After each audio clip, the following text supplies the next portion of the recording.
Senhoras e senhores, bom dia.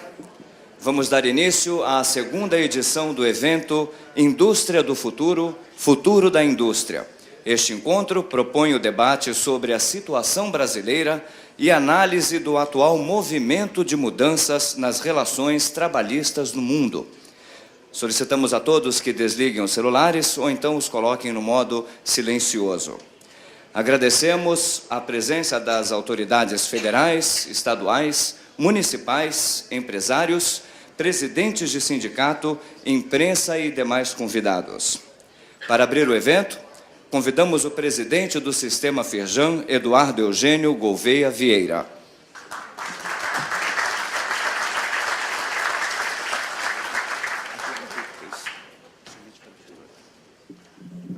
Bom dia a todos. Eu quero cumprimentar a todos que vieram aceitar o nosso convite, os nossos associados, nossos diretores, nossos conselheiros, nossos presidentes de sindicatos, os trabalhadores, os nossos conferencistas. E eu queria especialmente agradecer justamente quem vai debater aqui com esse trabalho, essa matéria tão relevante, quando se pensa em futuro da indústria e indústria do futuro. Os entraves e os avanços necessários das relações de trabalho estarão em debate por um time de craques brasileiros no assunto a partir de 3 visões internacionais. A do professor Ângelo Calderón, que nos falará sobre a reforma trabalhista mexicana, feita em 2012. A do advogado americano John Lubb, que abordará as relações de trabalho nos Estados Unidos, e do professor Gustavo Gonzaga, que nos fará um panorama do quadro europeu. Sabemos todos, antes de continuar, e nós sabemos que a nossa legislação vem justamente da herança da Europa, e nós estamos vendo que não deu muito certo lá. E isso é importante para nós refletirmos a respeito. Sabemos todos o quanto a legislação que rege as relações de trabalho no Brasil é atrasada, rígida e excessivamente normatizada, constituindo-se um poderoso obstáculo à competitividade e ao desenvolvimento do país. A Firjan tem estado, nos últimos anos, na linha de frente da luta por regras mais realistas, mas, sobretudo, na medida certa, pois acreditamos que quanto mais prevalecer a negociação, melhor para todos. Acreditamos que o fortalecimento das negociações não prejudica os trabalhadores. Pelo contrário, reforça a relação com as empresas e traz mais eficiência ao mercado de trabalho. O motivo maior do nosso empenho nesta luta é que as regras que vigoram atualmente em nome da defesa da proteção do trabalhador, resultam em um ambiente nefasto para a competitividade empresarial e a geração sustentável de empregos. Novamente, nós vemos o exemplo europeu, que está acontecendo agora no Brasil. Lideranças, teoricamente, se dizem lideranças sindicais, que não representam a classe, que não representam os interesses dos trabalhadores, falando em nome deles, inclusive atrapalhando não só a vida dos trabalhadores, mas de toda a sociedade. No fim do jogo, quem sai prejudicado são os próprios trabalhadores. A Europa é um exemplo vivo, atual, contemporâneo. Não precisamos ir muito longe, apenas a 10 horas de avião se vê exatamente o que está acontecendo. Esse modelo está absolutamente falido. No extremo oposto, temos um exemplo de falta de regulação, que é o caso das terceirizações. Seu regramento é pouco claro e gera um ambiente de insegurança jurídica, também nefasto para a competitividade. Temos trabalhado há bastante tempo em prol da aprovação de um projeto de lei no Congresso que regulamenta o contrato de terceirização e as relações de trabalho deles decorrentes. É por esses motivos que escolhemos discutir, nesse dia que começa a Semana da Indústria, um dos grandes motivos da nossa falta de competitividade. Queremos ouvir o que tem de prevalecido nos demais países, o que os nossos especialistas brasileiros têm a dizer nesse campo. Espero que essa manhã de debate, que se inicia a comemoração da Semana da Indústria, seja proveitosa para todos, resulte em ideias e alternativas para avançarmos na construção de um ambiente mais favorável para o crescimento e a construção de uma nação mais próspera e socialmente justa. Muito obrigado a todos e bom trabalho para todos nós.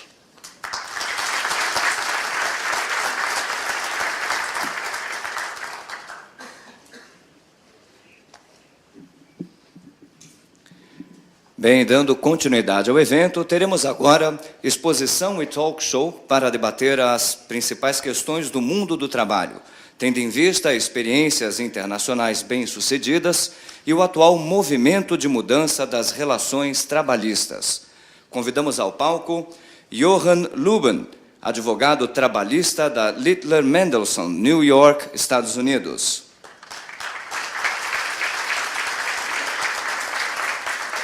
Professor Ángel Calderón, Centro de Estudios Económicos, Colegio de México.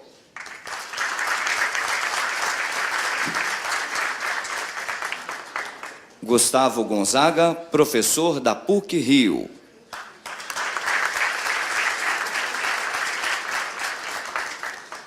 Após as apresentações dos palestrantes, daremos início ao talk show. As 5 principais questões do mundo do trabalho: desemprego entre jovens, terceirização, jornada de trabalho, segurança no trabalho, novas relações versus velhas legislações. Para conduzir as palestras e como moderadora do talk show, convidamos ao palco a jornalista Cristiana Lobo.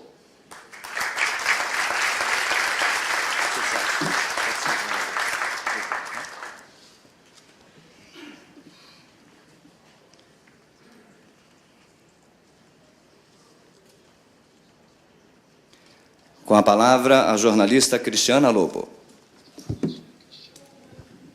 Bom dia a todos. É um prazer estar aqui. Vamos fazer esse trabalho, conduzir esse debate sobre esses assuntos que são importantes para a vida brasileira.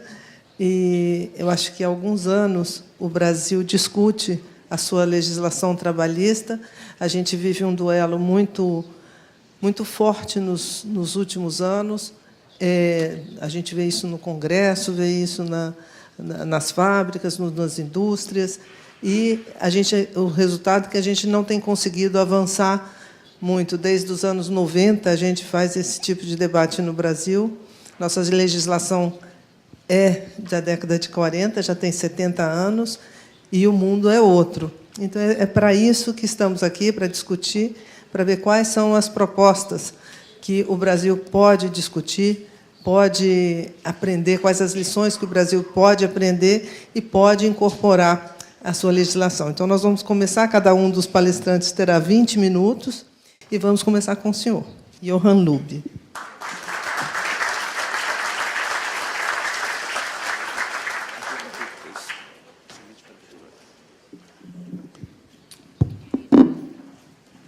Good morning, everyone. It is my pleasure to be here. I do want to congratulate the leadership of Fejan for organizing this event. Internal discussion is always extremely important if a country or an industry tries to transform what it has experienced to that date. So I feel very honored and privileged to be here. Thank you for the invitation.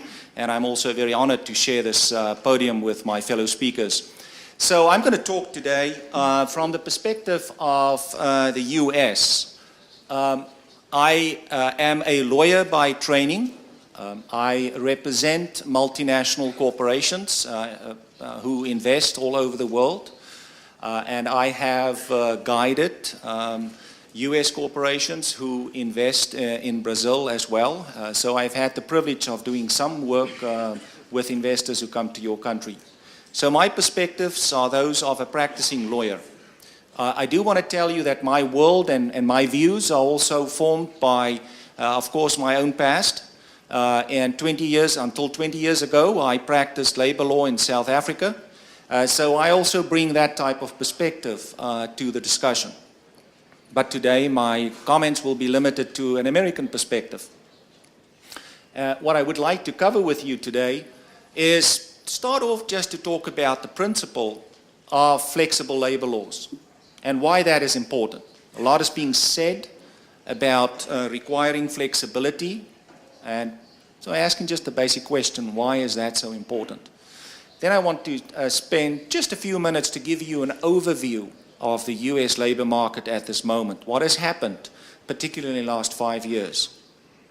And then I'm going to attempt to explain to you from my perspective why the US has gone through a tremendous recovery in the last 5 years and how that had been achieved, I think, mostly due to the absence of regulation.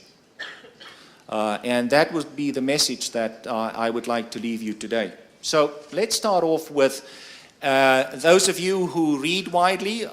You might have read this book that was published about 10 years ago now by Thomas Friedman, who refers to how flexible the labor laws of the US are. And I'll just read this so that you can follow along. The United States also has among the most flexible labor laws in the world. The easier it is to fire someone in a dying industry, the easier it is to hire someone in a rising industry that no one knew would exist 5 years earlier. This is a great asset. Flexibility to quickly deploy labor and capital where the greatest opportunities exist, and the ability to quickly redeploy if the earlier deployment is no longer profitable is essential in a flattening world.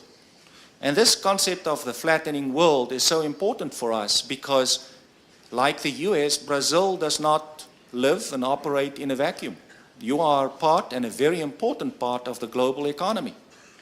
It's not for just good luck that you are the bee in bricks. You earned that position because you do have this thriving economy. And you have to look in terms of how you operate within the bigger world. And it's no longer just what stakeholders in your country want, but it is what stakeholders all over the world may demand of your industry. If your quality and price is not right, you're not going to export. So it's not just your local market and the local consumers that you have to look at, but also the rest of the world. Now, taking on this theme of the of flexibility and the flattening world, last year in August, the New York Times, one of the major newspapers in the US, ran this article, and I found it, as a labor lawyer, a fascinating article. The background fact was, under Japanese labor law, it's very difficult to terminate employees if the economy is going down. It's very difficult to lay off employees or make them redundant. So what Japanese employers do, they deploy a tactic where they send employees to go and sit in a room. They pay them, but the employees sit there every day. They do nothing. They read the newspaper. And then the Japanese employers decided, no books, no newspapers. The employees must just sit in this room. So they started calling these rooms the boredom rooms. And the strategy is, if we can't fire them under the law, we'll make it so terrible for them at work that they resign.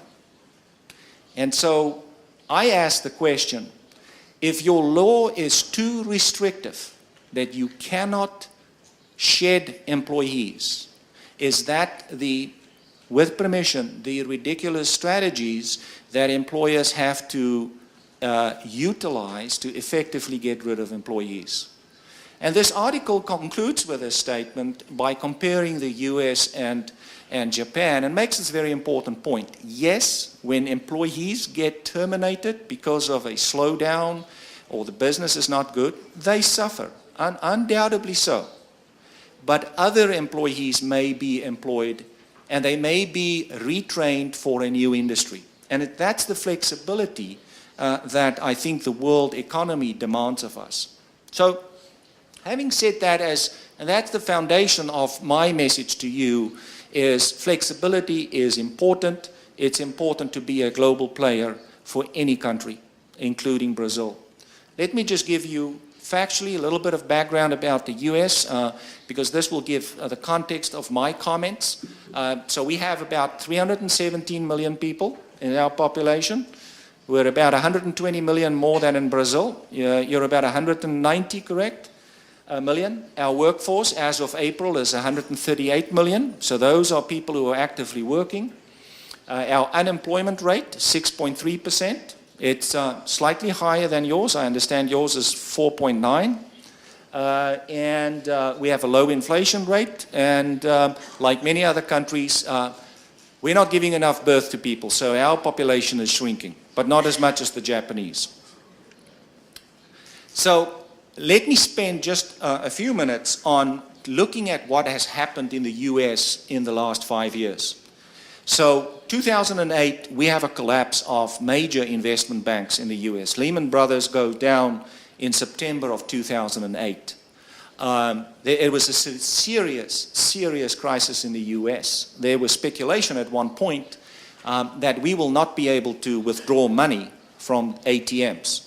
Everybody was really concerned. We were looking at a catastrophic collapse of the US economy. From an employment perspective, we lost 10 million jobs in the time period of approximately 7 months. That is a huge amount of people to lose their jobs. And as this graph shows, the zero line is where we were in 2008.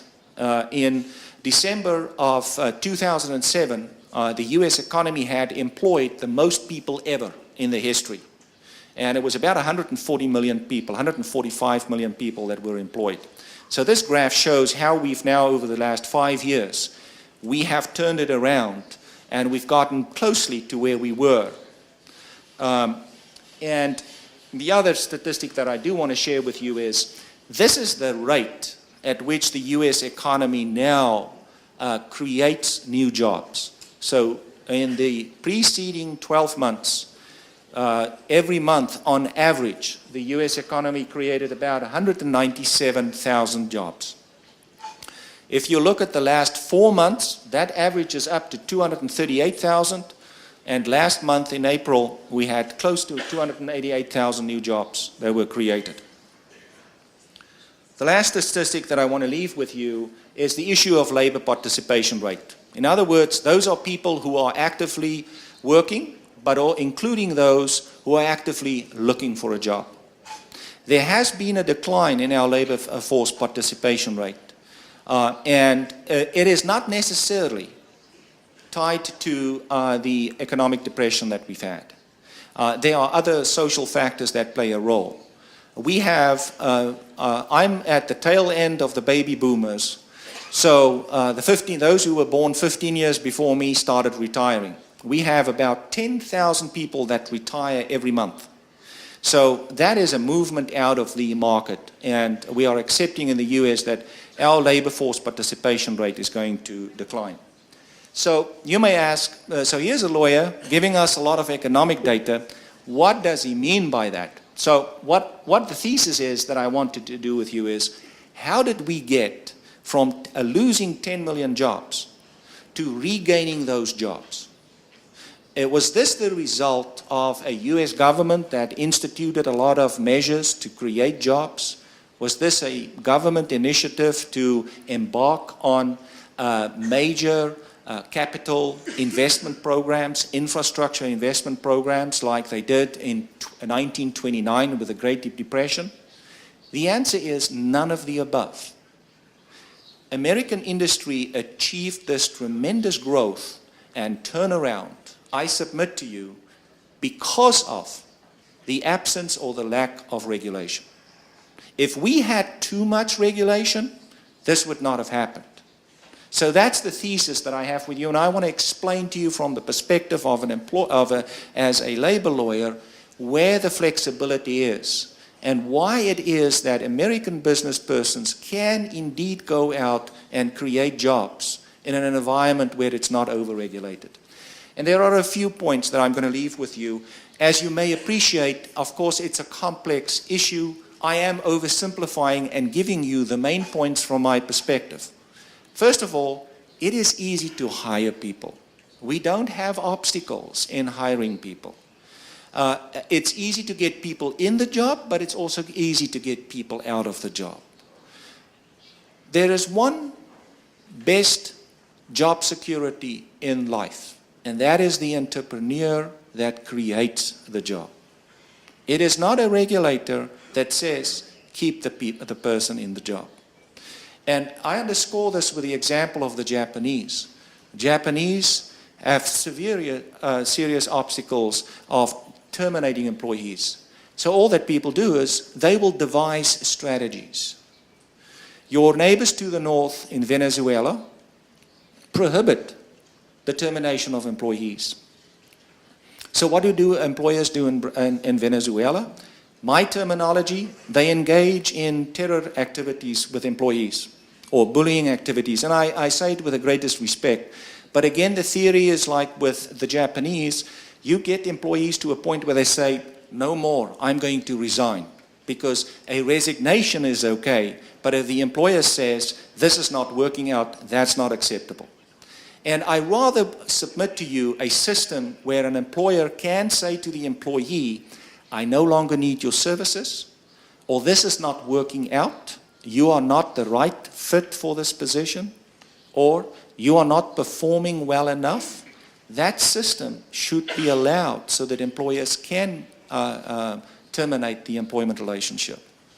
Now, as you know, legally we have the employment at will, so we can terminate employees without any reason. I understand under Brazilian law that effectively is what you can do, but you pay a very high price for that. There is no price tag attached to our termination. We don't have to pay mandatory indemnities. The approach is much more one of a contract, and that is, this deal is not working out. Go out in the market and find yourself another position. We also do not over-document, and we don't regulate pay and benefits that much. So, easy in, easy out. That's the takeaway that I want you to leave with this slide. The other point, we allow businessmen, the drivers of the economy, to use innovative ways of getting a body, a person in, human capital in, to perform the job. We do not insist that it must always be a full-time job position.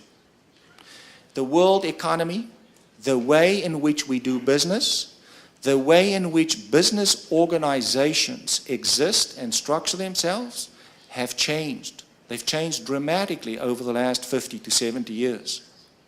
I celebrate the 70th year of your labor code, but when your labor code was accepted and passed 70 years ago, the world economy and business organizations looked very differently. As you know, business organizations today look differently from what they looked 15 years ago.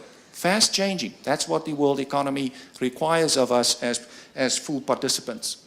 So I know that you have tremendous obstacles in utilizing subcontractors or outsourcing. In the US, there's no regulation of that. If a company decides they no longer want to have an accounting department, they want to outsource that even though it is technically part of the core business, that's fine. We don't tell an employer, sorry, you can't do that. Now you may say, but what's happening to these employees? They're going to substandard jobs. No. They're going to another company that creates, so I may lose 2 employees here, but I'm giving the job to another company that creates 2 jobs. And it's a company that can run it much more efficiently. Does not necessarily mean that company is paying poverty wages. It's the efficiencies that create the savings. We can use staffing agencies. We don't regulate that. So if I want to use temporary workers, it's not regulated. What this allows is, if there's a change in the economy, you want to start hiring, you don't have to go out very expensively and hire full-time employees. You can get somebody who assists you. And the big value is, these staffing agencies, temporary agencies, have become a good conduit for employees to ultimately enter full-time job. Many of my clients get staffing agency employees in, they work there for 6 months, the employer says, very good employee, I like to hire that individual. And that creates, it's a stepping stone then to full-time employment. The third point is, I think it's important to trust people in their own contracts. Let people make their own contracts. Honor those contracts. And here's the reason I say that. I understand that under Brazilian law, if you terminate an employee and you reach an agreement with the employee not to sue the company, that is not unenforceable. You actually have to go to court, sign the agreement, get the court to approve it. So in other words, effectively, the employer must fire the employee must sue the company, and then you settle in court. Why? If you have a CEO, why should you have the CEO first sue the company? Why can't you enter into an agreement and say, this is the basis upon which we are terminating this relationship, and we're going to pay you a certain amount, and I'm not going to sue you. Give you a simple example as the theory of trust people in their contracts and honor those contracts. It's not necessary for laws, judges, and government agencies to necessarily intervene in those private relationships. Let me just say for 1 minute, spend a little bit of time on the American labor relations. Unlike Brazil, unions actually have to prove that they have support before they get recognized by an employer. They don't just show up and say, we're going to negotiate. So there's an entry price that a union must pay to earn the right to negotiate. Number two, unions are subject to transparency rules. They have to file their financial returns to a government agency every year, and it's accessible to employers and everybody. Number three, while union membership is declining, and let me just show you this, in 1950, about 38% of US workers belonged to unions. That declined today to about 11.3%, but that includes government workers. If you only take private sector workers, the unionization rate is about 6.7%. Go back. What this means is unions, like any business, must articulate their value proposition. They must change. So imagine if we keep unions in place and compare that with a newspaper company that does hard print. We say to that company, we're going to protect you. Remain a newspaper hard print company despite the fact that the world is going digital. You cannot protect dinosaurs that way. Let them change and let them make their own arguments why they have a role to play. I'm not advocating that there should not be unions. I think unions have a role to play, but they have to sort out what the role is and what the value is that they will bring to their members. There's no necessity for them to be protected. Last point I want to make is there's big value on local level bargaining. We do not have industry-wide collective bargaining agreements in the US. And I think that promotes competition and flexibility. We have many examples where unions have cooperated very well with employers at the local level. Let me just give you a few examples. There are many examples where unions and companies have worked out good deals to make certain that the company can be profitable, employees retain their jobs. There are bus companies where at the local level they have arranged new routes and how they staff it. So conclusions, let me leave you with these thoughts, and that is competitiveness and flexibility goes through the entire life cycle of the employment relationship, from hiring, how you manage it, to termination. You must have flexibility in all those phases. Globalization and technology, it accelerates these cycles of how business exist, and they wane and ultimately leave.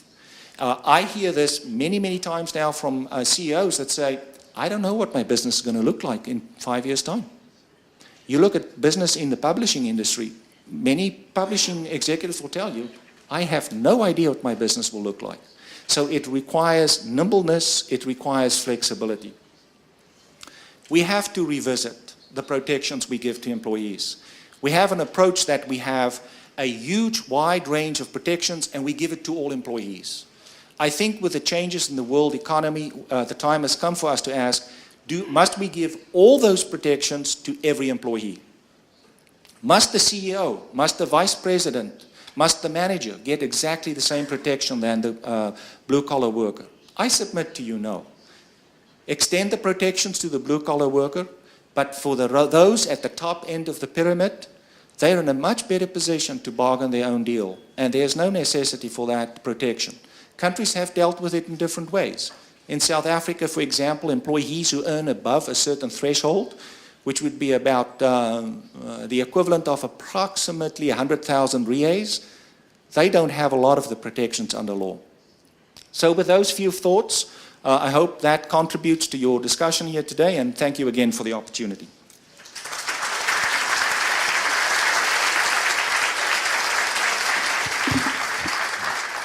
Agora nós vamos ouvir Ángel Calderón.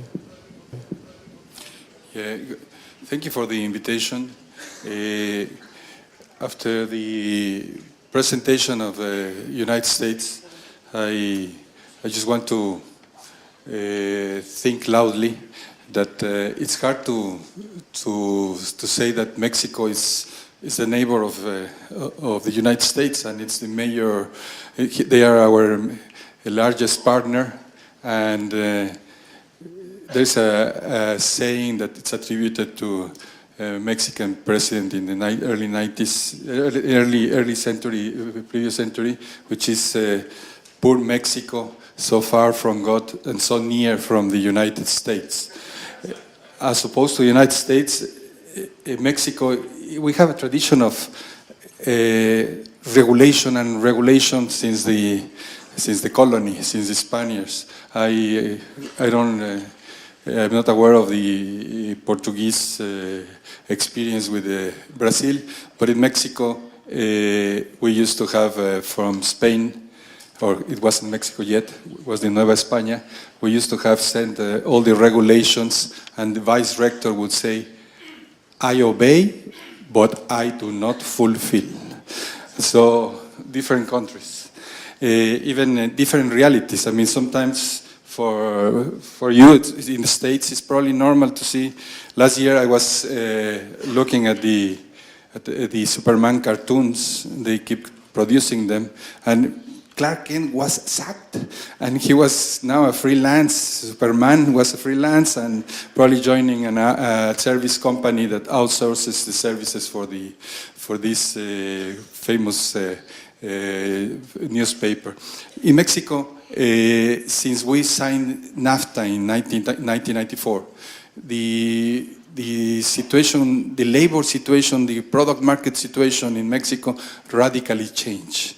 We, for practical purposes, open up with the United States, share a market, and the product side had liberated a lot. We had a lot of possibilities of investment, the certainty of a secure market, etc., etc. However, the labor law kept regulated.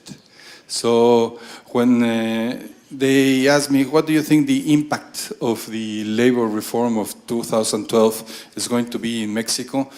Perhaps one of the answers is not much in a lot of changes, with respect to a lot of changes, because the expected impact, it's already there because those changes had already taken place. It's just that now there is less jobs, there is less possibilities for lawyers to have a lot of customers fighting each other. So when I asked in Mexico the lawyers, labor lawyers, who do you represent? Say, it's the same. I earn with both of them, rather to represent the trade unions because I don't pay taxes, but I earn a lot, and that's the problem with regulation, that it gives a possibility of conflict, and nobody wins with the conflict. It's a tax for the transactions and the contracts between employers and employees. So in Mexico, I want to refer to the changes that were approved in 2012. I understand that in Brazil, the discussion now, it's focused on tertiarization or subcontracting.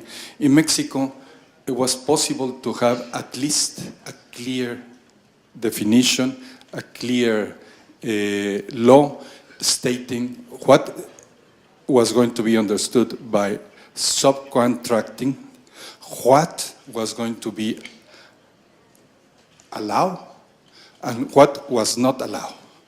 Okay? In short, it's not allowed to use fraudulent practices to avoid paying Social Security, to avoid paying what in Mexico it's an important aspect of regulation, which is profit sharing. So basically what was proliferating was these smart guys would fake a company which is going to provide the services, right? Another company would contract the outsourcing company and provide all the workers. So there was no Social Security contributions paid for the service company, and there was no profit sharing at all for anybody.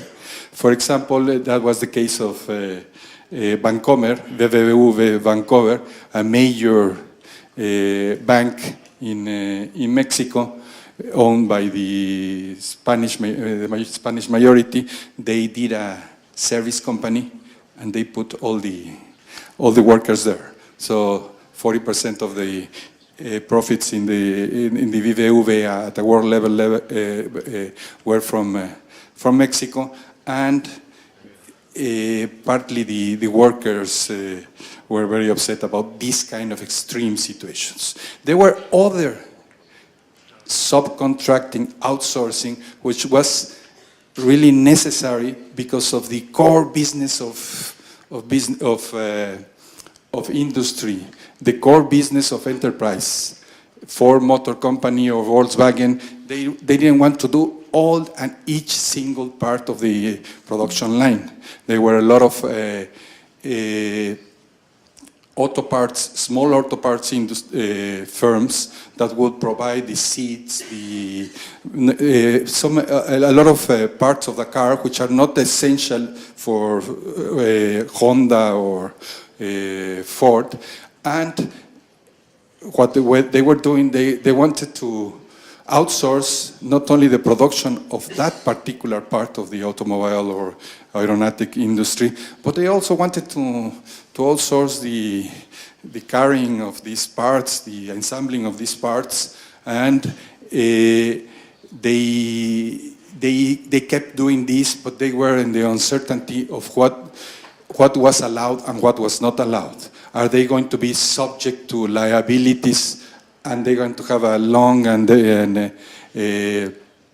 problem with the workers? That's what the law now clearly states. It's possible to have subcontracting activities, provided one, it's written in a contract, two, it's not all the workers in a firm, all the workers in a company that are being subcontracted. Lawyers say, well, just one, and I fulfill that contract, I fulfill that condition, provided I have one hired by my company, the rest can be outsourced, and I fulfill that requirement. Second condition is it has to be a specialized nature. And everybody say, great, it means we are not only referring to cleaning, security, communications and internet providers or whatever. We can refer to engineers, accounting, and for that purposes, I just have to define that this kind of technician is so specialized and it's different from this other technician to be able to outsource it. And the third condition, which is perhaps one of the most important, is that you cannot hire a contracting firm that provides the services of workers which are similar to the ones you already have. I cannot have technician in whatever, I don't know the specificities, which are part of the company, and outsource some other technicians doing the same work, the same activities, and put them together, and this one will be having profits sharing from the company, and this one is going to be having bonus incentives. Okay, so what firms are now doing is, okay, given the organigram structure of my company, I'm going to have my core, these kind of skills and activities and technicians and so on. And these other ones, okay, are specialized, and I'm going to have them outsourced. Okay? That's the amendments. They were negotiated. They finally came in, and it's part of the law. Okay? So now a firm or a company that outsources and fulfills these requirements by law is no longer considered as the employer of the workers that are hired by the outsourcing company. Can no longer, is not, or at least the ones who are supposed to face all the demands and do all the, and respond to all the requirements of the workers is the outsourcing company. And to put it bluntly, it's also a device to try to have different collective agreements with unions. If I have a set of workers which are outsourced, there is no possibility of them joining the union or the collective agreement of the workers I do not outsource, or are the core of my business. They belong perhaps to the service industry, and the ones I have here belong to the metal mechanic industry. So they no longer, I can sort of also deal with in a different way in industrial relations. So I wanted to give you a snapshot of what the changes in regulations are. They are referred to subcontracting, which I have been briefly talking about. The other ones, which are also important, in Mexico it was completely forbidden to have any other contract which was not for indefinite period, etc., etc. So now we can have seasonal contracts. It's possible to have employees who have a contract that we agree that they are only going to work during the summer in this hotel. They gain seniority, they are entitled to all the rights of the law, whatever, etc. And we establish a good relationship. Because something that doesn't happen in Mexico is the possibility of recall a worker that previously was working in a firm. A lot of human capital is lost because there is no way you can finish a relationship without fighting. Okay? In Mexico, the problem is that, I don't know if the problem, but it's a funny kind of situation. It's easier to get divorced than to finish a working relationship, believe me. And so another change that they say is, okay, let's cap what we call the back wages payment. If you have a conflict with because it's not possible to dismiss workers if you it's not possible to dismiss it if you have a slowdown in your production, if you no longer require that line of production. That's not a just cause, right?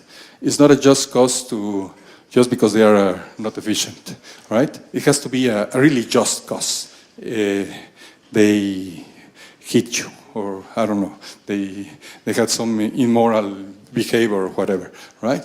So this kind of situation what's implying is that then I don't hire, okay? If marriage, the regulations are such that if I get divorced, I have to get into a lot of conflict. What happens is that people just live together and they don't marry, okay? So that was what's happening in the informal sector, right? The regulations are so tight that you have an informal sector which is very large in Mexico, and very important, it's very difficult for informal workers to be hired in the formal sector, right? And some changes in Mexico have contributed in this direction. Now you can have a probatory period up to 6 months, which is if you don't, and a training period. If you, after that single time training period, you cannot repeat it constantly. You do not decide to keep it as a definite worker, then you don't pay severance payments.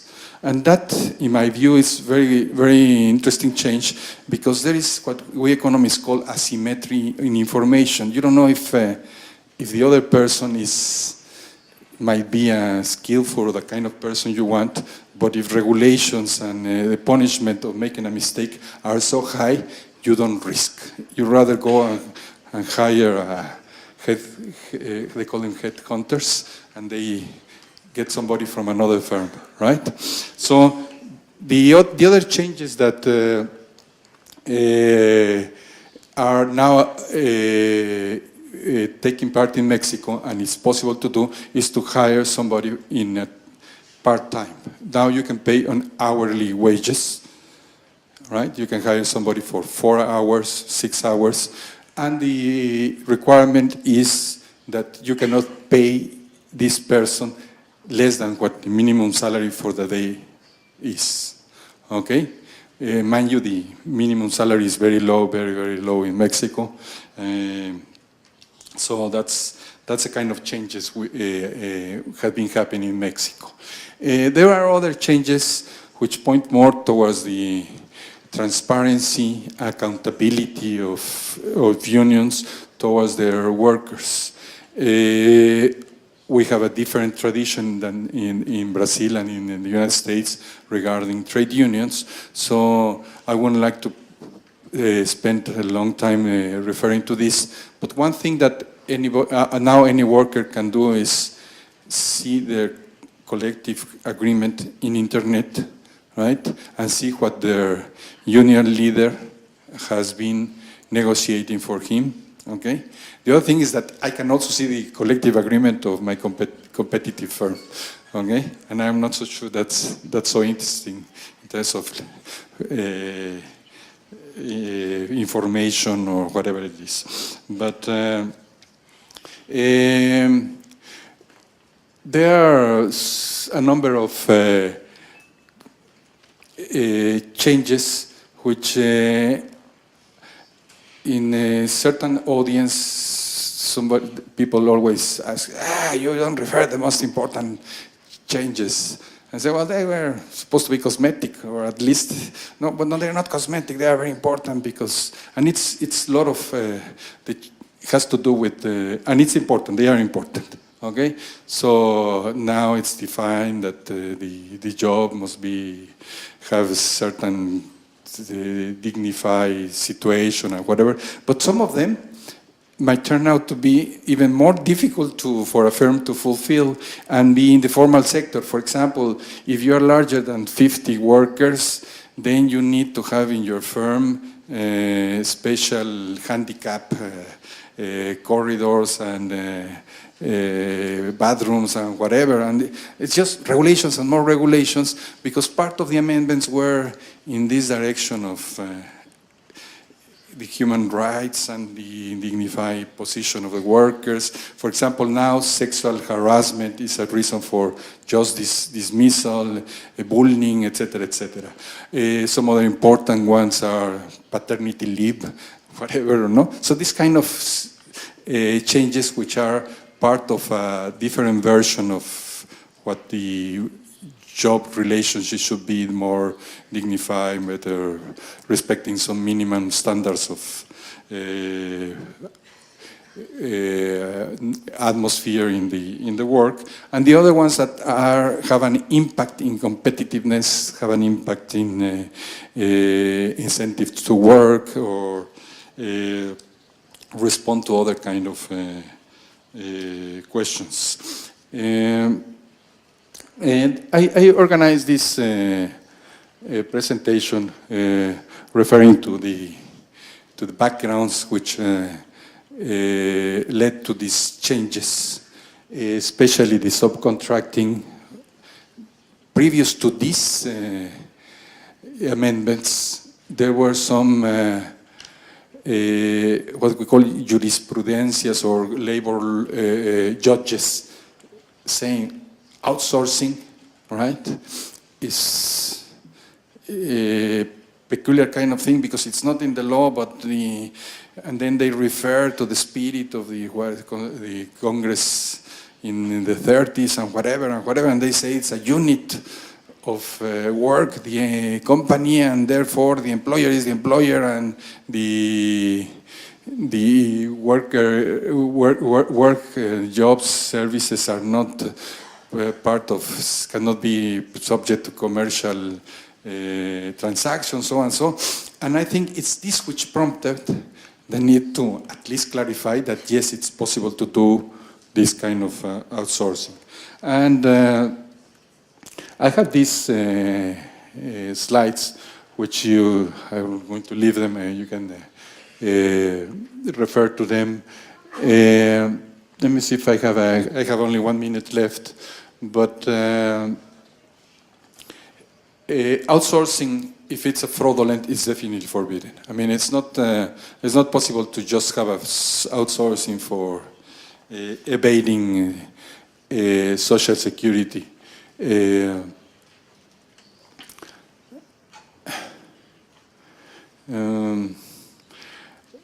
What I referred of seasonal employment, hourly wages, testing period, initial trialing periods, the kind of contracts that now it's feasible to have, and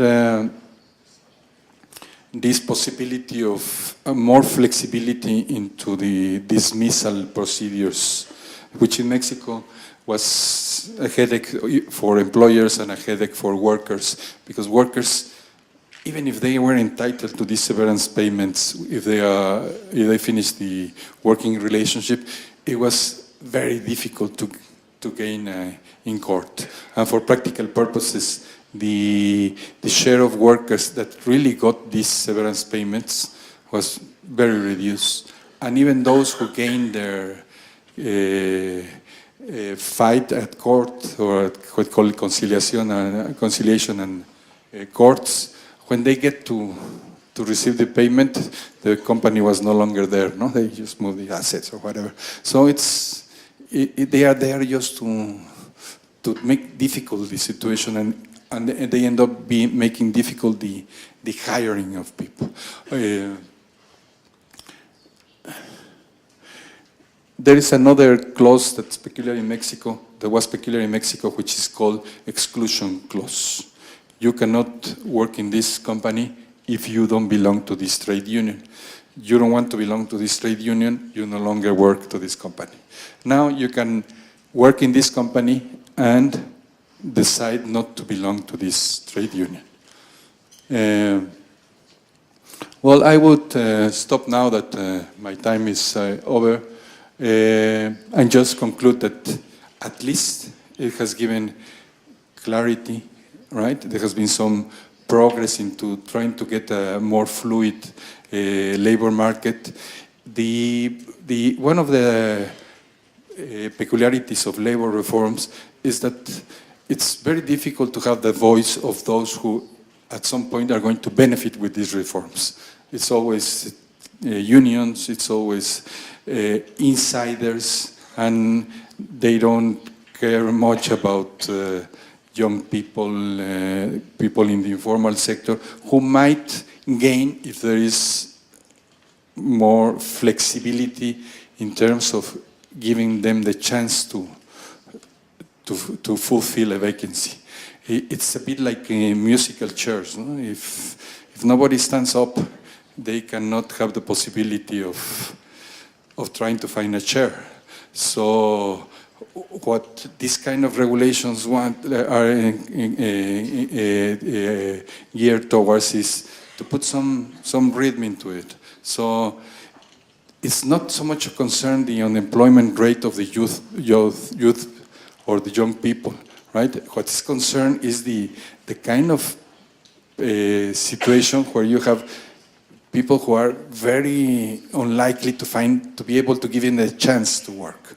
Okay, so it's how long will it take for somebody to find a job? So this kind of changes into more dynamism into the labor market. One might say it's going to take shorter for people to find jobs, or certain kind of groups to find jobs, because they are going to be more rhythm and at least some chairs being left vacant more frequently. Thank you very much.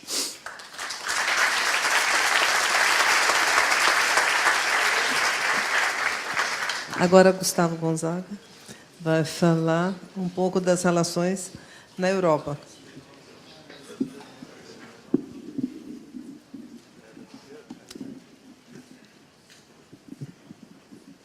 Bom dia a todos. Gostaria de começar parabenizando aí aos organizadores, né, do evento.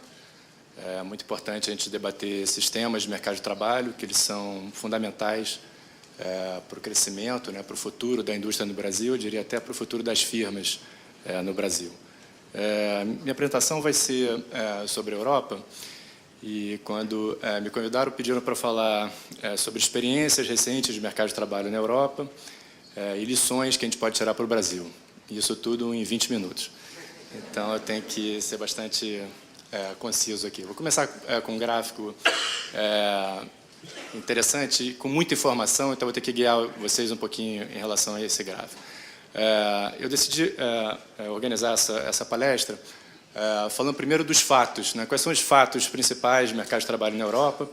Depois eu vou tentar passar um pouquinho do arcabouço institucional de mercado de trabalho, né, de legislação trabalhista e instituições trabalhistas de uma forma mais geral nesses países, e ver se eu consigo ligar esses fatos a essas instituições existentes no mercado de trabalho nesses países. Então, esses primeiros gráficos eles são para ilustrar, primeiro, a enorme heterogeneidade, né, enorme diversidade de experiências, de resultados, né, nos diversos países na Europa nos últimos 20, 30 anos. Até os anos 80, até os anos 70, a taxa de desemprego na Europa era muito baixa. Nos anos 80 ela sobe, mas sobe para vários países, era muito semelhante. E a partir dos anos 90 você tem muita diversidade, o que é muito bom para a gente como pesquisador, porque é um grande leque de experiências que podem ser avaliadas pela gente, o que funciona e o que não funciona. Então, basicamente, você vê que a taxa de desemprego ela varia. Teve um período nos anos zero que variava entre 3% e 10%. Aqui até uma coisa interessante, que a Alemanha, nesse período aqui, tinha a taxa de desemprego mais alta da Europa. E é exatamente nesse período aqui, entre 2002 e 2005, que a Alemanha faz várias reformas no mercado de trabalho. Na verdade, a Alemanha era chamada como o homem doente da Europa. Como se fosse o patinho feio da Europa, isso não tem nem 10 anos. Hoje em dia, a taxa de desemprego na Alemanha é das mais baixas, está entre as mais baixas. A taxa de desemprego na Espanha sempre foi alta, eu vou falar sobre algumas particularidades das instituições do mercado de trabalho na Espanha. Teve esse período que caiu bastante, mas assim que começa a grande recessão, ela é das que mais sobe, hoje em dia acima de 25%. Outro país aqui é a Grécia, que tem um desemprego também bem alto. Portugal está com uma das taxas de desemprego mais altas da Europa. Itália, França. Enquanto aqui embaixo tem países como Noruega, Áustria, Alemanha. Então, existe uma enorme diversidade. Vamos ver se a gente consegue organizar isso um pouco. Se a gente dividir os países da Europa em dois grupos, e aí eu estou sendo bastante arbitrário aqui, mas basicamente um grupo que tem uma legislação trabalhista muito mais flexível tá? E países que têm uma legislação trabalhista muito mais rígida, esses são os países do sul da Europa, Espanha, França, Grécia, Itália e Portugal, e que, não coincidentemente, têm feito esforços de reformar os seus mercados de trabalho após o efeito dessa crise recente. E se vocês dividirem nesses dois grupos, vocês veem um comportamento não só em nível, esses países têm uma taxa de desemprego muito mais alta do que o outro país, mas também os efeitos da recessão foram sentidos muito mais fortemente nesses países com legislações de trabalho mais rígidas. Tá? Esse efeito, na verdade, é muito importante para os jovens. Tá? Então, só o número rapidinho aqui. A taxa de desemprego do jovem na Espanha é de 55%. Porque 55% das pessoas entre 15 e 24 anos estão desempregadas na Espanha. A Grécia, eu tirei desse gráfico, mas é por aqui também, é 52%. Tá? Portugal, Itália, enfim, na verdade, Portugal e França, tá? São os outros dois países que têm problema de desemprego de jovens bastante sério. Se a gente vai de novo para a nossa classificação de países com legislação trabalhista mais rígida e mais flexível, você vê claramente a diferença de comportamento. Esses países com legislações de trabalho mais flexíveis, eles têm a taxa de desemprego dos jovens alta, o que é até natural, os jovens rodam mais, é de se esperar que os jovens tenham uma taxa de desemprego mais alta, mas em níveis ainda bastante razoáveis, enquanto o nível desses países do Sul é bastante alto. Tá? Produtividade de trabalho, isso aqui é só para mostrar que, olha, tem muita diversidade, tá? E se a gente organizar por grupos de países, vocês veem também que o grupo de países que tem legislações de trabalho mais flexíveis, eles têm uma produtividade do trabalho ao longo do tempo mais alta do que os países com legislação de trabalho mais rígida. Tá?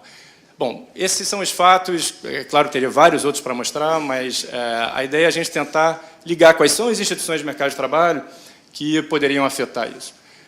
Isso aqui eu organizei, tem 5 grandes grupos de instituições, que a gente chama de instituições, regulações do mercado de trabalho. São definições clássicas na literatura. Primeiro, toda a legislação de proteção ao emprego, que vai ser o foco aqui do resto da minha apresentação. Depois, o que a gente chama de políticas ativas de mercado de trabalho, que basicamente é política de treinamento, qualificação profissional, recolocação profissional, eventualmente programas especiais para deficientes físicos, acompanhamento psicológico para quem está desempregado, que é um componente super importante dessas políticas. Isso tudo estaria nessa caixa, que são as políticas clássicas de mercado de trabalho. Se tiver um Ministério do Trabalho em qualquer país do mundo, a primeira coisa que ele tem que fazer é agir nessa caixinha aí. A outra caixa importante é o sistema de seguro-desemprego. Então, deixa eu ir mais rápido. Subsídios à criação de emprego, como desoneração dos encargos trabalhistas, por exemplo, se encaixaria nessa, e outras políticas como salário mínimo, jornada de trabalho e tudo mais. O ponto importante, se a gente for tentar analisar qual é o efeito separadamente de cada uma dessas instituições sobre o mercado de trabalho, a gente tem que levar em conta a interação entre essas instituições. Então, tem vários exemplos, quer dizer, a gente pode... Aqui eu estou forçando um pouco, que eu estou ligando aqueles resultados às características da legislação de proteção ao emprego naqueles dois grupos de países. Mas, certamente, as políticas ativas de mercado de trabalho, o sistema de seguro-desemprego, o subsídio à criação de emprego e as outras políticas também variam, inclusive dentro desses países. Então, para a gente isolar esse efeito é que é o grande desafio. Para tornar a questão ainda um pouco mais difícil, você tem outras características que estão relacionadas ao mercado de trabalho que permeiam essas interações. A primeira é o sistema de treinamento vocacional. Na verdade, a gente está falando de educação de uma forma geral.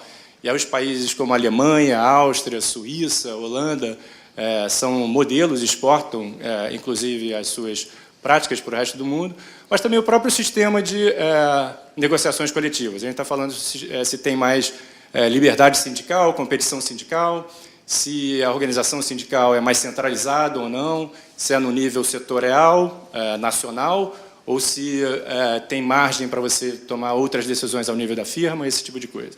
Então, os países da Europa também fornecem uma grande diversidade nessas outras dimensões, o que torna mais difícil. O que a gente vai fazer, como eu falei, o que eu vou fazer nessa apresentação é focar nas leis de proteção ao emprego, que é onde teve muita mudança nos últimos anos, e aí vale a pena a gente tentar destacar alguns ensinamentos. Tá? Isso aqui é amplo, tá? O que a gente chama de legislação de proteção ao emprego?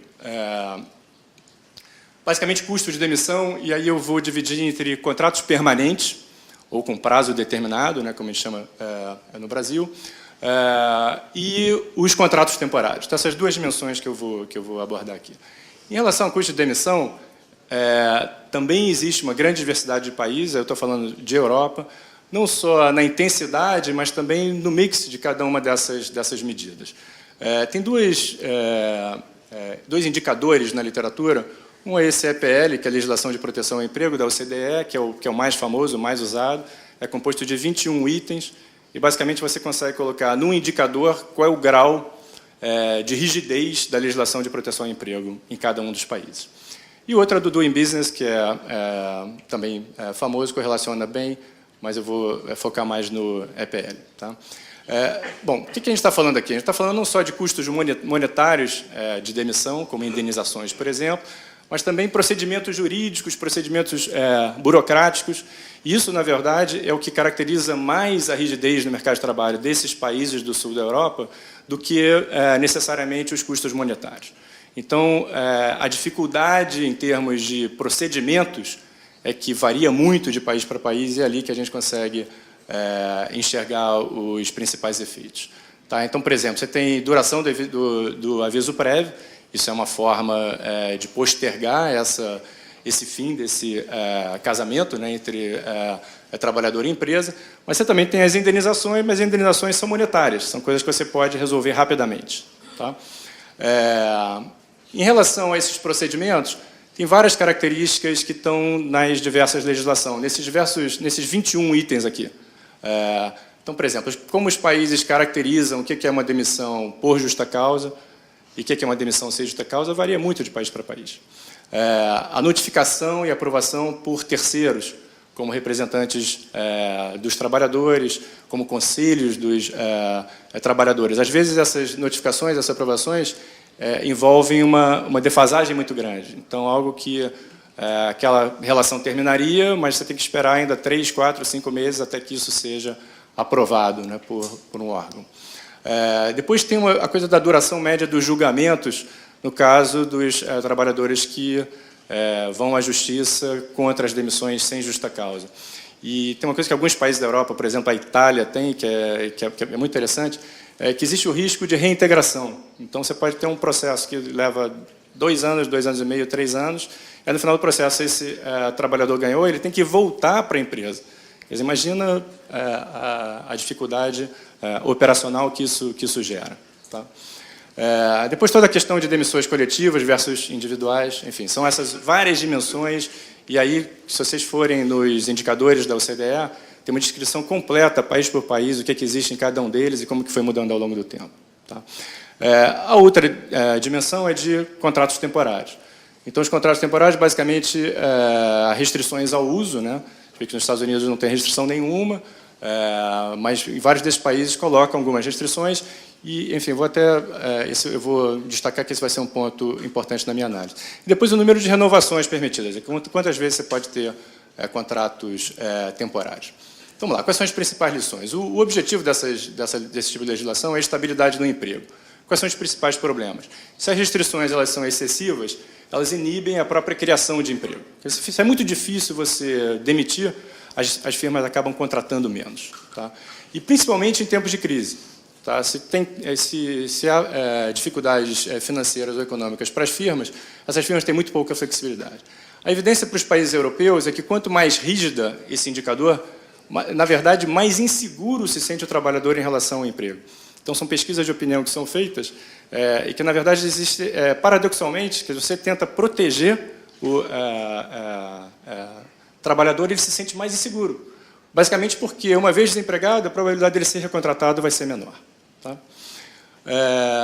Os contratos temporários, esse é um ponto que a gente está destacando bastante, enfim, é uma coisa que vale a pena, está muito destacado na literatura, acho que é algo que a gente não discute muito aqui no Brasil, que os contratos temporários, nesse contexto, só agravam esse problema. E o ponto aqui é o seguinte, se você tem uma legislação que, para os contratos permanentes, ela é muito rígida, Se você introduz contratos temporários, na verdade, você só vai agravar esse problema. Tá? Por que isso? Primeiro, os trabalhadores que têm contratos permanentes, com altos custos de demissão, eles ficam mais protegidos da perda de emprego. Basicamente, todo o ajuste de mão de obra é feito através dos contratos temporários. Então, os trabalhadores permanentes, eles têm muito mais poder de barganha, na verdade, nas negociações salariais, porque eles estão muito mais protegidos do evento da perda de emprego. Tá? Como eles também estão protegidos da perda de emprego, eles têm menos incentivo a aumentar a produtividade, a treinar, a serem treinados, né, a se esforçarem, etc. E tal, tá? Isso cria o que a gente chama de uma dualidade enorme entre a flexibilidade desses contratos temporários e a rigidez dos contratos permanentes. Tá? Isso, o exemplo, bom, as consequências, rapidamente, segmentação do mercado de trabalho, você tem um grupo de trabalhadores protegidos e um grupo de trabalhadores temporários sem direito nenhum. Você tem a grande maioria das contratações de demissões nesses países são de trabalhadores temporários, vou mostrar alguns dados para vocês. Poucos casos de trabalhadores temporários que se tornam permanentes. Então, basicamente, você tem um grande fluxo de muita rotatividade, né, entre trabalhadores temporários e poucos deles que viram trabalhadores com contratos permanentes. Tá? No caso, os trabalhadores ficam mais desprotegidos, aumenta a rotatividade do trabalho e diminui o investimento em treinamento. Tá? Isso é algo a gente evitar no Brasil, tá? Só como lições, não vou falar de Brasil, mas... aumenta o desemprego, é claro, principalmente entre os mais jovens. O que acontece com os mais jovens? Eles entram no mercado de trabalho com um contrato temporário.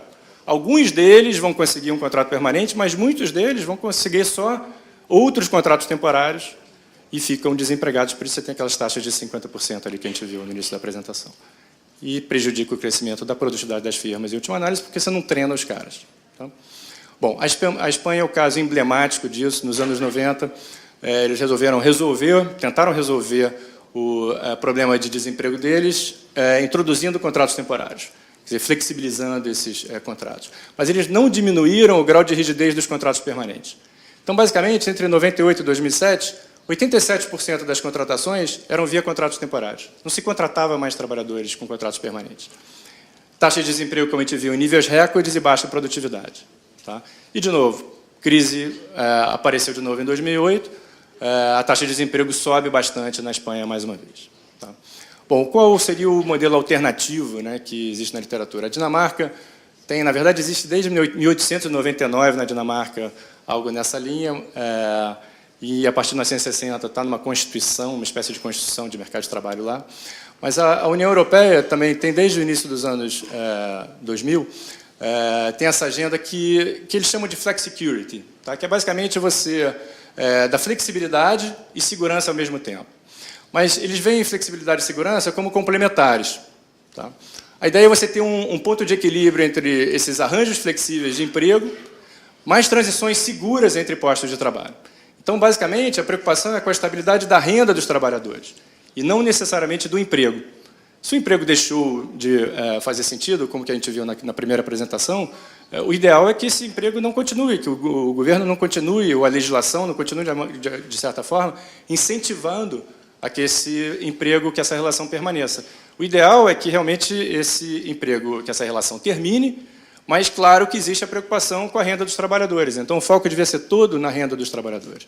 Então, existem diversas medidas nesse sentido. Primeiro, mais autonomia para as firmas, descentralização das negociações coletivas, isso é uma característica bem europeia. Negociações coletivas são realmente... marcam, né, esses diversos países, mas, basicamente, de acordo com essa agenda, o ideal é que você tenha negociações coletivas mais descentralizadas, que as firmas tenham mais autonomia para mudar essas negociações coletivas ao nível ao nível da firma. Né? Então, a Holanda e a Dinamarca são os casos exemplares nesse sentido, mas várias outras medidas recentes, que, se eu tiver tempo, eu vou mostrar aqui, vão nessa direção também. Depois, uso intensivo de políticas de mercado de trabalho. Isso aqui é caro, isso aqui não é barato. Então, se o emprego tem que terminar, mas você quer que a renda dos trabalhadores seja estável, mas com os incentivos corretos, para que tenham seguro-desemprego, mas que eles não percam o incentivo de buscar um novo emprego, tá? Para que eles procurem outros empregos e para que outros empregos sejam gerados. são necessárias esse tipo de política, aquelas clássicas de mercado de trabalho. Você tem que treinar essas pessoas para os novos empregos, você tem que ajudá-las a elas se recolocarem, isso envolve investimento, inclusive psicológico, seguro-desemprego com desenho correto, como eu falei, enfim, basicamente é esse a forma, né, vamos dizer, moderna, né, de se ver como é que isso, no último report do Banco Mundial, virou tema também. Flexicurity agora é a grande prescrição, né, para o mercado de trabalho. O que você quer são relações flexíveis nos contratos de trabalho, mas com estabilidade, com segurança para os trabalhadores. Tá? Bom, vamos falar bem rapidamente vou primeiro resumir as reformas recentes na legislação de proteção ao emprego. Tem uma tendência clara de desregulamentação no mercado de trabalho após a crise de 2008. Mais de 1/3 dos países europeus relaxaram regras relativas a demissões individuais ou coletivas. Tá? Principais aspectos são, primeiro, vários países diminuíram essa possibilidade de reintegração do desempregado, que eu estava me referindo. Houve uma extensão do período de experiência em vários países, que é aquele período em que não há custos de demissão, e houve um aumento de flexibilidade, e aí a própria Espanha aprendeu que não adianta só introduzir contratos temporários sem mexer na rigidez dos contratos permanentes. Então, na verdade, eu vou mostrar também rapidamente algumas medidas, elas são exatamente na direção de diminuir o hiato que tem aqui entre o grau de rigidez dos contratos permanentes e os contratos temporários. Tá? Será que a gente consegue, então, enxergar isso nos dados? Esse é o índice que eu estava falando para vocês da OCDE, que é esse índice de EPL, né, de rigidez do grau da legislação de proteção ao emprego. E aqui é 93, 2003 e 2013 para cada país. E você vê que os países mais atingidos pela crise, como Portugal, Espanha, Grécia, eles estão todos reformando os seus mercados de trabalho. Tá? Então, eles, de fato, estão tornando os contratos permanentes menos rígidos, mais flexíveis. Tá? Não à toa, todos eles estão aqui nessa parte direita aqui dessa tabela. Tá? Então, são países que têm, de fato, uma legislação de proteção ao emprego mais rígida. Tá? Só coloquei aqui os Estados Unidos para a gente ter uma ideia. Tá? Acho que ficou claro na primeira apresentação. O México aqui também. O México e o Brasil, eles estão nesse mesmo nível, que é a média dos países da OCDE, que é 2. Tá?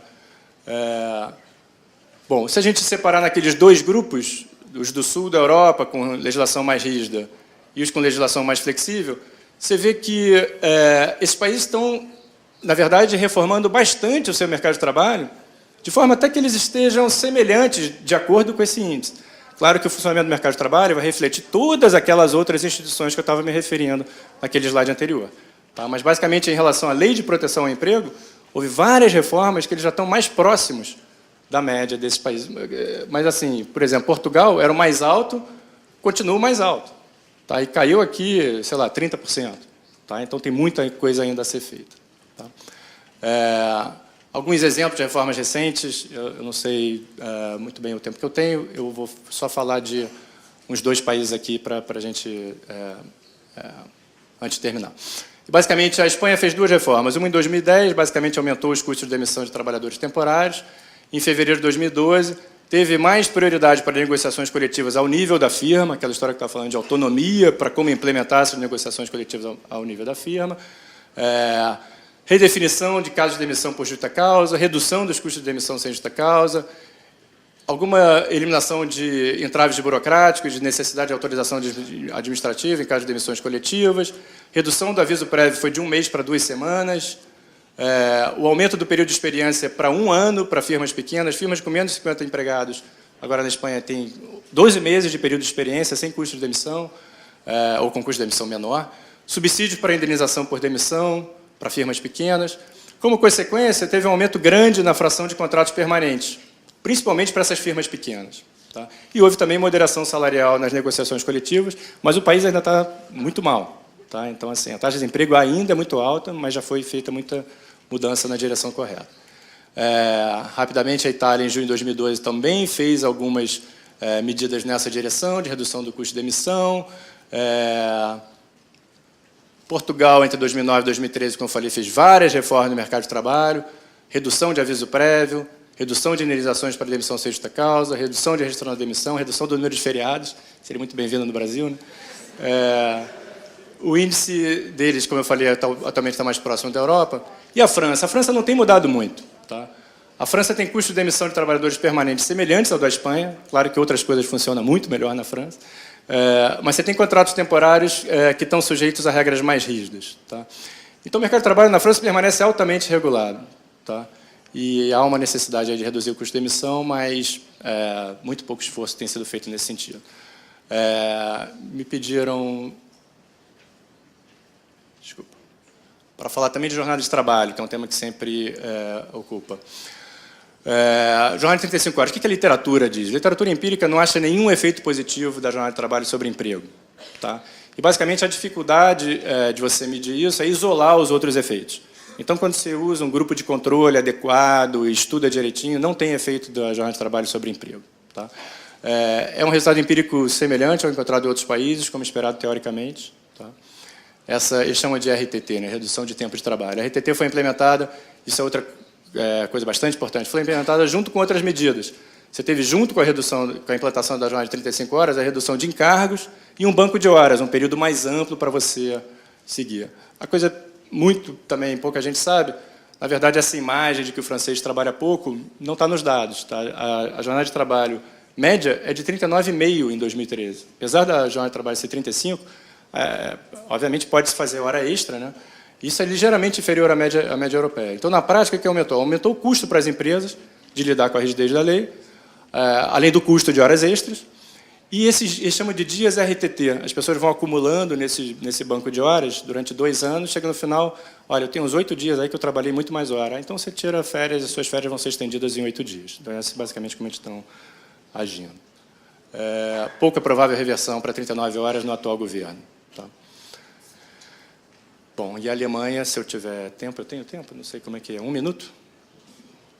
1 minuto. Então, a Alemanha, aquelas reformas lá, quando a Alemanha era o patinho feio da Europa, foram feitas entre 2002 a 2005.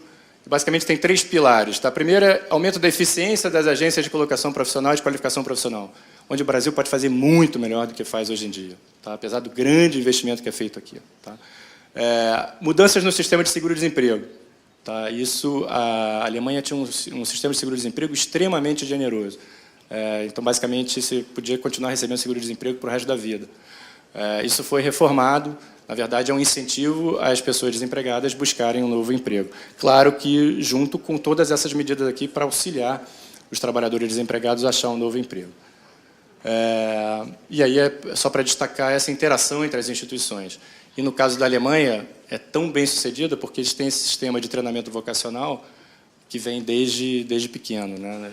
Enfim, tem várias características que não vale a pena a gente conversar aqui, mas tem uma bifurcação clara entre os alemães que vão para a universidade, por exemplo, e outros que vão ser treinados para o mercado de trabalho e treinados de forma hipercompetente para o mercado de trabalho.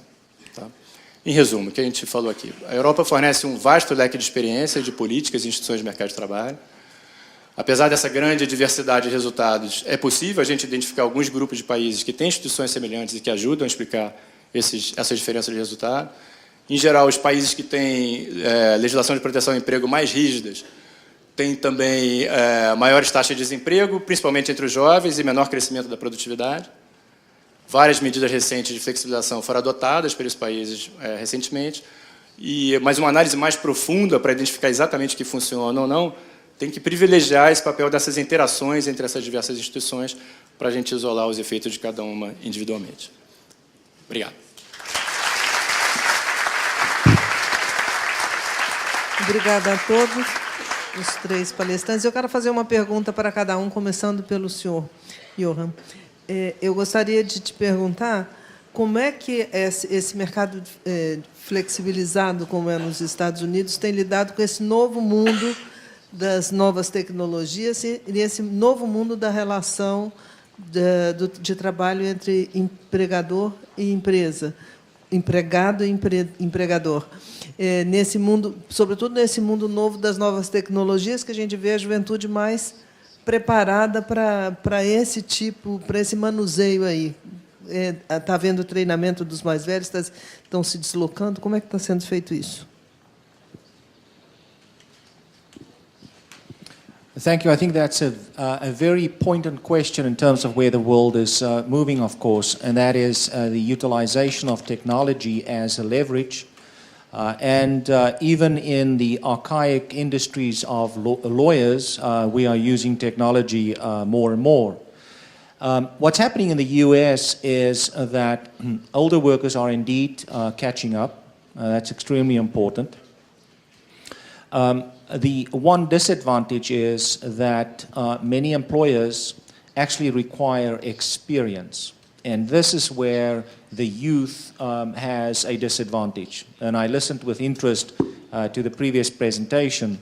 We similarly have a disproportionate higher unemployment rate in the youth, the age group 16 to 24. While they have the technical skills, that is not always what makes the most productive worker. It's also the ability to apply those skills within the organization. That requires experience. So what has happened is there has been an increase in partnerships through private industry. It's not much led by federal government. Some municipalities, such as the city of San Francisco, a number of the largest cities have started partnerships encouraging employers to give internships to younger individuals so they can gain the experience of working in an organization. So while they may have the technical experience and qualifications, they know how to work a computer much better than you and I do, but they have not applied those skills within the organizational setup. Other than that, organized labor has not played a significant role in hampering the introduction of technology. And I think unions have embraced technology, understand that this is creating new types of work for employees. To give you one example, after the 2008-2009 crisis, which particularly affected the auto industry in the US, and particularly in the state of Michigan, many auto workers lost their jobs. And there was a tremendous industry effort to retrain these auto workers. And two industries, high-tech and healthcare. And both are highly skilled, both rely on technology. So as a result, you have folks who were in the traditional manufacturing now being retrained, and after 3 to 4 years, very effectively redeployed with the new technology skills in these industries. So it's been more a response of partnership between private industry, some local governments, not so much at a federal level, and also, I think, trade unions understanding the need that there needs to be transformation. Aqui no Brasil, é muito mais fácil acabar um casamento de 15 anos do que dispensar um empregado de 15 anos. Eu queria te perguntar o que o senhor acha, que tipo de lição foi deixada com esse início dessa flexibilização da legislação trabalhista no México?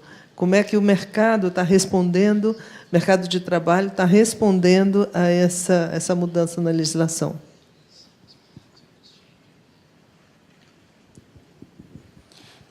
Thank you. I thought you were going to ask me about my marriage. No, no. Well, it's difficult now to assess the changes because there's no retroactivity in amendments. So workers that were hired previous than 2012, they still have the possibility of having a dismissal being treated as unfair and have it for 10 years or so, and have their back wages paid. So it's only we really have only a cohort of 1 year. So it might be a bit early to be able to assess if this possibility of reducing the potential conflict has been being successful. Mind you, in Mexico, rotation is very high. So it's already, we have the very high rates of jobs which are being destroyed, to use the Schumpeterian terms, at the same time that jobs that are being created. So there, the rotation is very fast already. So I would say that it's difficult now to assess the possibilities of the impact of these changes. Aqui no Brasil também é bastante alta rotatividade do trabalhador com menor qualificação. E com toda essa proteção, mas aí é por iniciativa do próprio trabalhador que se sente protegido, e aí tem outros condicionantes que eu vou falar depois, que é o seguro-desemprego que, de certa forma, estimula essa troca de emprego. Não existe mais esse apego do trabalhador de salário mais baixo em permanecer naquele emprego. A gente vai vendo que em cada situação o Brasil parece que está numa outra direção. Está bastante interessante ouvir a opinião de vocês. E agora, Gonzaga, eu queria que você falasse sobre essa diferença de tantos países ali tão próximos, quer dizer, uns têm uma possibilidade de redução maior do desemprego nessa reação, e como é que essa convivência aí para um desemprego menor, como é que isso vai canalizar para um desemprego menor? Por exemplo, a França, que você falou que eles não trabalham pouco, trabalham muito, mas a lógica de lá é sempre, de tempos em tempos, de redução da jornada de trabalho. Como é que convive essa sociedade nesse contexto aí? Os países do Sul, numa situação de desemprego mais protegido, mas mais desemprego, e os do Norte, menos regulação e mais emprego. Cristiana, claro, assim, tem várias características também da sociedade francesa, né, que são admiráveis, né? Então, assim, o que a gente está querendo destacar aqui é esse efeito, se a redução da jornada de trabalho lá teve um efeito positivo sobre o emprego ou não. Acho que só para deixar bem claro, as sociedades que nós vão se desenvolvendo, é natural que as pessoas tenham a ambição de trabalhar menos horas, ou se trabalharem mais horas, que sejam compensadas por isso. Isso observou-se em vários países no mundo ao longo do tempo, obviamente, e os países da Europa têm vários deles que já praticam jornadas de trabalho inferiores a 40 horas há algum tempo. O que a gente tem que destacar como pesquisadores é tentar destacar esse argumento de que isso gera mais emprego. Tá? Do ponto de vista teórico, é muito difícil a gente conseguir conciliar esse tipo de argumento com o que a gente aprende de economia. Se você reduz a jornada de trabalho e mantém o salário mensal, o custo por hora aumenta, além do mais provável que você tenha que pagar horas extras, se você quer continuar com o mesmo número de horas que você já tinha escolhido, que era o ótimo. Então, é muito pouco provável que isso vai gerar uma substituição horas-trabalhador maior ainda do que a substituição trabalho por capital, porque o trabalho vai ficar mais caro. Então, vai ter alguma substituição de trabalho por capital. Então, é praticamente impossível você achar parâmetros que isso gere aumento de emprego. Agora, é uma demanda legítima da sociedade, enfim, quando existe uma negociação coletiva num determinado setor e determina uma jornada de trabalho menor, isso foi levado em conta, dadas todas as características daquele setor. É como se tivesse havido ali um aumento de salário por hora. Então, em vez de dar um aumento de salário por hora, você dá uma redução de jornada de trabalho. Agora, se impor isso para a sociedade, alguns setores vão ser mais afetados, principalmente vão ter que reduzir emprego, e você vender isso para a sociedade como sendo uma medida de aumentar o nível de emprego, é que eu discordo. Bom, muito obrigada. A gente viu aqui as diferentes opiniões e situações dos países. Esse painel, então, se conclui aqui.